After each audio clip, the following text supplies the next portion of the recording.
ಕರ್ನಾಟಕ ಮಾಹಿತಿ ಹಕ್ಕು ಆಯೋಗದ ಆಯುಕ್ತರ ನೇಮಕ ಪ್ರಶ್ನಿಸಿ ಹೈಕೋರ್ಟ್ಗೆ ರಿಟ್ ಅರ್ಜಿ ಸಲ್ಲಿಕೆ ಮಾಡಿದ್ದಾರೆ. ಮುಖ್ಯ ಆಯುಕ್ತರಾಗಿ ಅತೀಶ್ ಮೋಹನ್ ಪ್ರಸಾದ್, ರಾಜ್ಯ ಮಾಹಿತಿ ಆಯುಕ್ತರಾಗಿ K Raman, doctor Harish Kumar, Rudranna Hartikote, Narayana G Channala, S Rajashekar, K Badruddin ಮತ್ತು ಬಿಆರ್ ಮಮತಾ ನೇಮಕಾತಿ ಮಾಡಲಾಗಿತ್ತು. ಈ ನೇಮಕಾತಿ ಕಾನೂನು ಬಾಹಿರ ಅಂತ ಆಕ್ಷೇಪಿಸಿ ಹೈಕೋರ್ಟ್ಗೆ ರಿಟ್ ಅರ್ಜಿ ಸಲ್ಲಿಕೆ ಮಾಡಲಾಗಿದೆ. ಬಿಬಿಎಂಪಿ ಗ್ಯಾರಂಟಿ ಯೋಜನೆಗಳ ಅನುಷ್ಠಾನ ಸಮಿತಿ ಅಧ್ಯಕ್ಷ ಚಿ ಕೃಷ್ಣಪ್ಪ ನಿನ್ನೆ ಯಲಹಂಕ ವಿಧಾನಸಭಾ ಕ್ಷೇತ್ರದ ಕಚೇರಿಯಲ್ಲಿ ಪರಿವೀಕ್ಷಣೆ ಮಾಡಿದ್ದಾರೆ.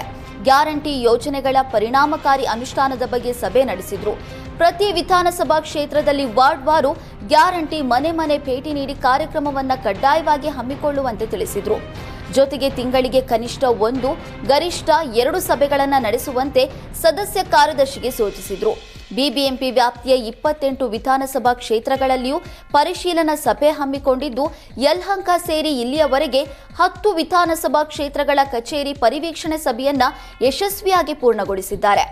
ಈ ವೇಳೆ ಯಲಹಂಕ ವಿಧಾನಸಭಾ ಕ್ಷೇತ್ರದ ಗ್ಯಾರಂಟಿ ಯೋಜನೆಗಳ ಅನುಷ್ಠಾನ ಸಮಿತಿಯ ಅಧ್ಯಕ್ಷೆ ಪ್ರೇಮಲತಾ, ಸ್ಥಳೀಯ ಸಮಿತಿಯ ಸದಸ್ಯ ಕಾರ್ಯದರ್ಶಿ ಶ್ರೀ ಸುಹೇಲ್ ಅಹಮದ್, ಸ್ಥಳೀಯ ಸಮಿತಿಯ ಸದಸ್ಯರುಗಳು ಭಾಗವಹಿಸಿದರು. ಶಿವಮೊಗ್ಗ ಜಿಲ್ಲೆಯ ಸಾಗರ ನಗರಸಭೆ ವ್ಯಾಪ್ತಿಯ 31ನೇ ವಾರ್ಡಿನ ಸಮಸ್ಯೆ ಪರಿಹಾರಕ್ಕೆ ಜನಪ್ರತಿನಿಧಿಗಳಾಗಲಿ ಅಧಿಕಾರದಲ್ಲಿ ಇರುವವರಾಗಲಿ ಮುಂದಾಗಿಲ್ಲ ಎಂಬ ಆಕ್ರೋಶ ವ್ಯಕ್ತವಾಗಿದೆ.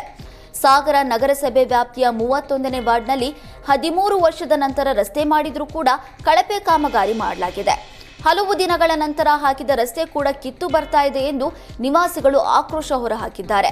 31ನೇ ವಾರ್ಡ್ನಲ್ಲಿ ಗಬ್ಬು ನಾರುತ್ತಿರುವ ಚರಂಡಿಗಳು ಕಾಯಿಲೆಗಳಿಗೆ ಆಹ್ವಾನ ನೀಡುತ್ತಿವೆ. ಸಾಂಕ್ರಾಮಿಕ ರೋಗಗಳ ಕಾರ್ಖಾನೆಯಾಗ್ತಾ ಇದೆ. ಸಮಸ್ಯೆ ಗೊತ್ತಿದ್ರೂ ಅಧಿಕಾರಿಗಳು ಹಾಗೂ ಜನಪ್ರತಿನಿಧಿಗಳು ಕಣ್ಮುಚ್ಚಿ ಕುಳಿತಿದ್ದಾರೆ.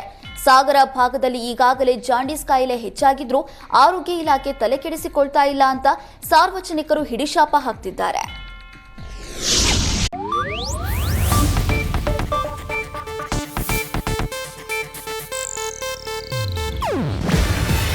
ಇದು ಏಷ್ಯಾನೆಟ್ ನ್ಯೂಸ್ ನೆಟ್ವರ್ಕ್ ಪ್ರಸ್ತುತಿ.